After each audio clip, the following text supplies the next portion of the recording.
عايزه اسالكم كده سؤال في الاول وقولوا لي انتوا شايفين ايه. هل بتشوفوا نفسكم فاشلين برغم ان انتوا بتعملوا حاجات كتير او بتحاولوا ان انتوا تعملوا، ولا اصلا فكره ان الواحد بيحاول هو كده شخص ناجح؟ عايزه اعرف رايكم ايه، فسيبوا لي كده تحت في الكومنتات. صباح الخير، ازيكم يا جماعه؟ عاملين ايه؟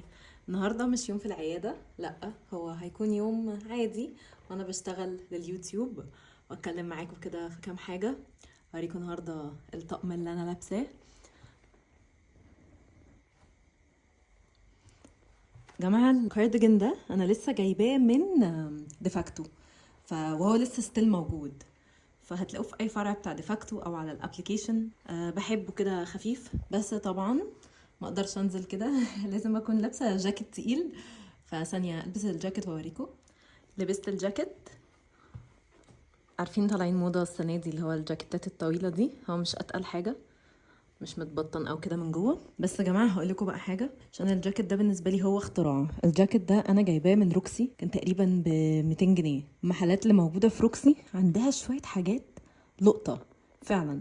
ويعني بصوا، ده بقيت بقول بصراحه، الحاجه هتوبر، الحاجه هيحصل لها هتقضي سيزون وخلاص. بس يعني الواحد ما يقدرش يجيب دلوقتي الجاكيتات اللي ب 2000 و 3000 جنيه. فالجاكيت ده كنت جايباه من روكسي، وزي ما بقول لكم هيقضي السيزون وخلاص. شكرا. مع ان والله عايزه اقول لكم بجد انا حاسه ان الكواليتي بتاعته كويسه. بس فده الطقم بتاعي النهارده. بس بدخل الشراب كده، بلبس الشراب يكون نفس لون الجزمه عشان البنطلون ما يترفعش او حاجه وانا قاعده. السلام عليكم يا جماعه. بصوا بصراحه الفيديو ده انا عاملاه مش عشان اوريكم اي حاجه في يومي النهارده، يومي مفيهوش اي حاجه مميزه ومش هعمل حاجه مميزه، ولا عشان بقى الهمكم او كده. بالعكس، هو النهارده يوم ما كانش احسن حاجه بالنسبه لي خالص، بدأ بدايه مش حلوه خالص. انا قبل كده سنه 2017 اواخر السنه او اول السنه سنه 2018 كنت عملت فيديو عن النجاح وازاي ان انت بتوصل لحلمك، والفيديو ده اثر في الناس بشكل كبير جدا. دلوقتي انا بقى جايه اتكلم عن الفشل، عشان انا شايفه نفسي دلوقتي افشل واحده في الدنيا. عارفه ان ناس كتير قوي هتيجي تقول لي ازاي وشايفيني مكسره الدنيا بس بجد انا في فيز وحشه جدا جدا جدا في حياتي، حياه ما بعد التخرج وما بعد ان انا مش عارفه انا عايزه اعمل ايه في حياتي خالص. انا كل اللي انا عايزاه هو ان انا اتكلم مع الناس، عشان لو حد بيمر بنفس الحاجه اللي انا بمر بيها دي يتكلم معايا ويقول لي ويشوف هل هو شايف، يعني هل في حد بيمر بنفس اللي انا بمر بيه، ولا المشكله فيا انا، ولا دي حاجه عامه، ولا ده طبيعي؟ انا فعلا مش عارفه. بس بجد يا جماعه انا وصلت في فتره من الفترات ان انا كنت ماشيه كويس جدا جدا جدا على اليوتيوب الحمد لله، وبعدين وقعت بسبب ظروف كتير ووقفت. انا مش بقول ان ده كان غلط مني او غلط من الناس، محدش كان بيتفرج على الفيديوز او ان انا احبطت، بس من الاخر هو ان انا هقوله هو ان انا اول لما حصل ان انا كان في عائق قدامي، انا نزلت واتكسرت اي ستوبد يوتيوب وما قدرتش ان انا انتظم فيه خالص، وده كان غلط مني انا. ودلوقتي انا بحاول ان انا اتحمل الغلط ده وان انا اجي على نفسي وادوس على نفسي عشان احاول ان انا اوصل فيه لحته تانية. فده بالنسبه لليوتيوب. وبعد لما كنت وصلت لحاجه بجد حلوه جدا كانت بالنسبه لي، وكنت وصلت ان انا حققت الحاجه اللي انا فعلا كان نفسي فيها، انا وقعت جامد قوي. بالنسبه بقى لكليتي طب الاسنان وما بعد التخرج من طب الاسنان، بعد سنتين من التخرج من اسنان انا مش مبسوطه، وحاسه اني فاشله جدا، وحاسه ان انا مش قادره اوصل لحاجه، وحاسه اني مش عارفه اعمل حاجه. عارفه برضو ان في ناس كتير قوي هتيجي تقول لي طبيعي يا الاء كل اللي انت فيه ده، ان الواحد اول ما بيتخرج بيحس بالموضوع ده. مشكله ان مجال الاسنان، انا مش عايزه ادخل في ديتيلز بتكلم عن مجال الاسنان، عشان ناس كتيره قوي جت قالت لي الاء مجال الاسنان انت بتتكلمي في حته فيري فيري سبيسيفيك، مش كل الناس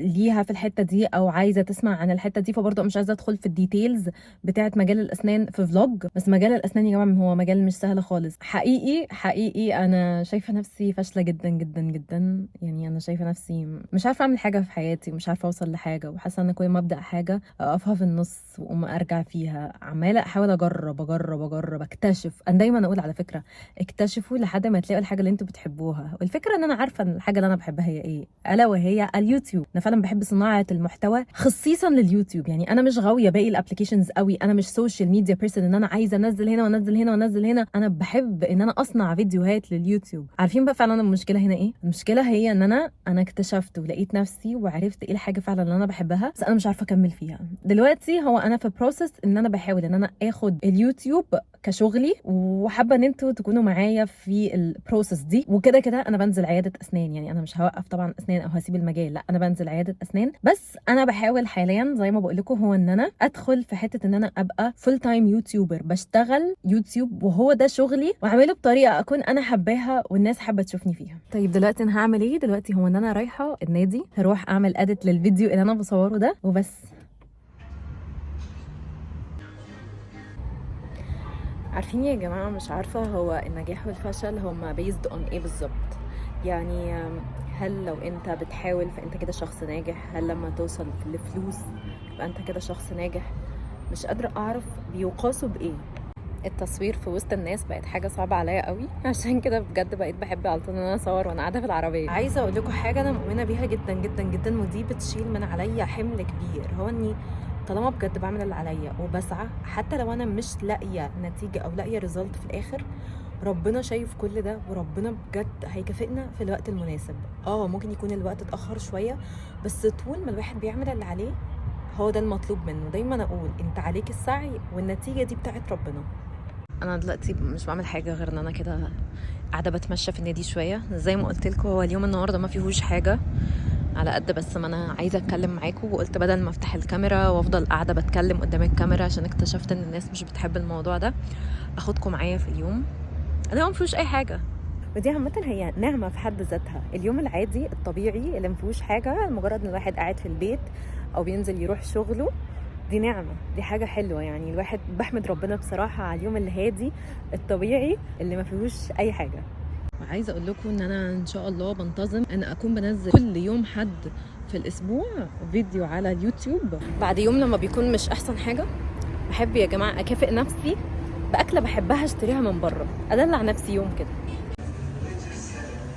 عارفين يا جماعه والله العظيم سعاده انك تجيب اكل من بره لا تقدر بمال. انا عارفه اني هعيط لحد اخر الشهر، بس برضه هروح واوريكم انا جبت ايه. انا عايزه اقول لكم حاجه، انا ما كنتش عمري في حياتي بحب السوشي ابدا، بس الفتره اللي فاتت دي بقيت في كام حاجه كده بحبهم وبحبهم قوي. فبصراحه انا النهارده قررت ادلع نفسي عشان انا كنت فعلا متضايقه اليوم كله واجيب سوشي. انا قعدت فتره طويله جدا ما بطيقش ريحته، بس ما اعرفش ايه اللي حصل بجد فجاه، مش عارفه فعلا خالص.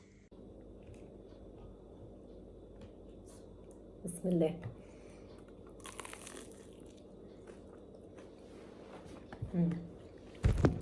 حلو قوي.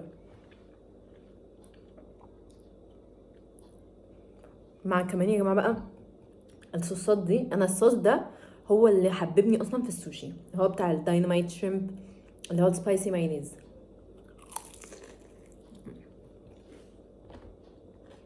يا جماعه دلوقتي بعد ما روحت واكلت وبقيت خلاص زي الفل كده ومودي اتحسن شويه. بصراحة مودي اللي حسنه هو ان انا نزلت وغيرت جو وبتاع. انا في الاخر عايزة اقول الفيديو ده مفيهوش هدف لحد او مفيهوش حاجة او رسالة انا عايزة اوصلها لحد، هو كان فيديو انا بس بتكلم فيه عن نفسي. وعشان لو في اي حد بيتفرج على الفيديو حاسس ان هو عنده نفس الشعور اللي عندي، احساس الفشل. يعني انا دايما يا جماعة انا فعلا بقيت دايما شايفة نفسي، انا مش عارفة اقول اللي عندي ده ايه، بس هو متلازمة ما بعد التخرج. كل الناس هتيجي تقولي، وانا قلت في اول الفيديو هتيجي تقولي ده طبيعي الاقي بعد لما تتخرجي وكده. انا عارفه ان ده طبيعي، بس انا حاليا ما بقتش متاكده ولا عارفه انا فعلا عايزه اعمل ايه. هل انا عايزه اكمل في اسنان؟ هل انا عايزه اكمل في اليوتيوب؟ هل انا عايزه امشي الاتنين مع بعض؟ طب ايه اللي هشوف برضو منه ان ريتيرن؟ ما احنا خلينا صراحه، ما انا برضو عايزه ايا كان الحاجه اللي اشتغلها انا عايزه ريتيرن مادي، وعايزين ريتيرن معنوي، نحس بابريشيشن للشغل اللي احنا عملناه. هل انا هلاقي ده في اسنان؟ هل انا هلاقي ده في اليوتيوب؟ هل انا هلاقي ده اصلا في حته ثالثه خالص؟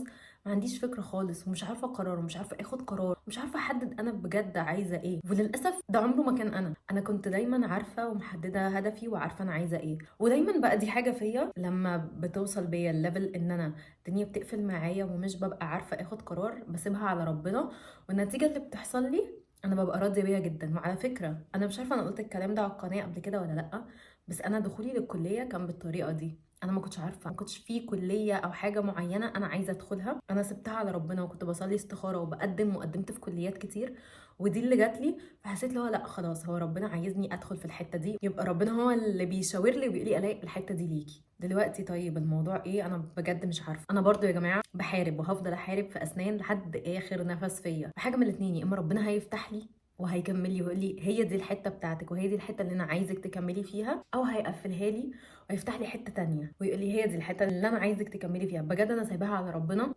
ايه الحشره الرخمه دي؟